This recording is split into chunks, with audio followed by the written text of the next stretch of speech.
ఈరోజు విశాఖపట్నం గూగుల్ సంస్థ గురించి ఎట్టుందంటే పేరు గొప్ప ఊరు దెబ్బలాగా ఉంది.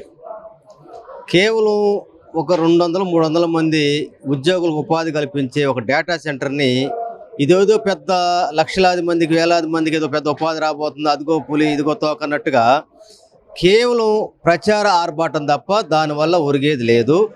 ఎందుకంటే విశాఖపట్నంలో విలువైనటువంటి భూముల్ని, అదేవిధంగా వేలాది కోట్ల రూపాయల ధనాన్ని మొత్తాన్ని గూగుల్ సంస్థకు దారాదత్తం చేసి అయితే ఆ సంస్థ ద్వారా మళ్ళీ బ్యాక్ డోర్లో నుంచి డబ్బులు పొందేటువంటి స్కీమ్ తప్ప దానివల్ల పెద్ద ఎంప్లాయ్మెంట్ వచ్చేటువంటి విషయం అయితే లేదనేది ప్రపంచం మొత్తం అర్థమవుతూ ఉంది. ఎందుకంటే గతంలో అదాని అనేటువంటిది జగన్మోహన్ రెడ్డి టైంలో స్టార్ట్ అయింది.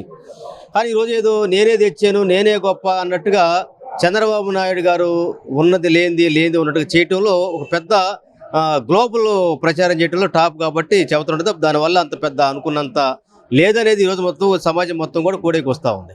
సంబంధించి నేను డాక్టర్ అయి ఉండి కూడా కొంచెం కాస్త కొస్త ఇంటర్నెట్లో చదువుకున్నాను.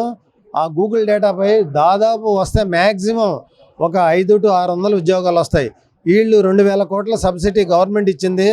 దాన్ని అక్కడ పెద్ద కేంద్రంగా నెలకొల్పాను అంటున్నారు.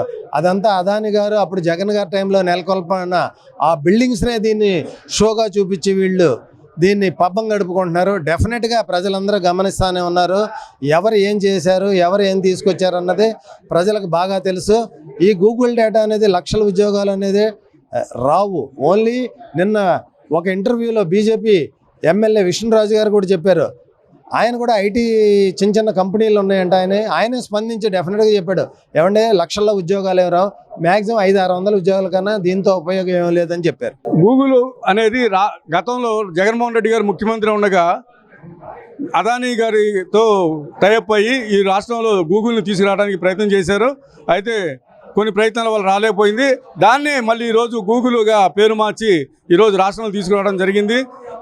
లోకేష్ గారు కానీ తెలుగుదేశం కూటమి ప్రభుత్వం కానీ ఈరోజు వాళ్ళు చేస్తున్న ప్రచారం చెప్పుకోవచ్చు, మేము తీసుకొచ్చామని చెప్పుకొని ఎవరైనా ప్రభుత్వం తరపున చెప్పుకోవచ్చు. కానీ ఆ గూగుల్ రాష్ట్రం ప్రపంచవ్యాప్తంగా వారికి దగ్గర 2 లక్షల మంది ఉద్యోగాలు ఉంటే ఈ మన రాష్ట్రంలో మాత్రం 2 లక్షల ఉద్యోగాలు కల్పిస్తామని చెప్పడం అభూత కల్పన. దాన్ని ప్రజలను వంచడమే.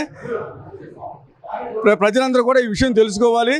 అక్కడ ఓన్లీ 200 మంది మాత్రమే ఉద్యోగాలు కల్పిస్తున్నారు.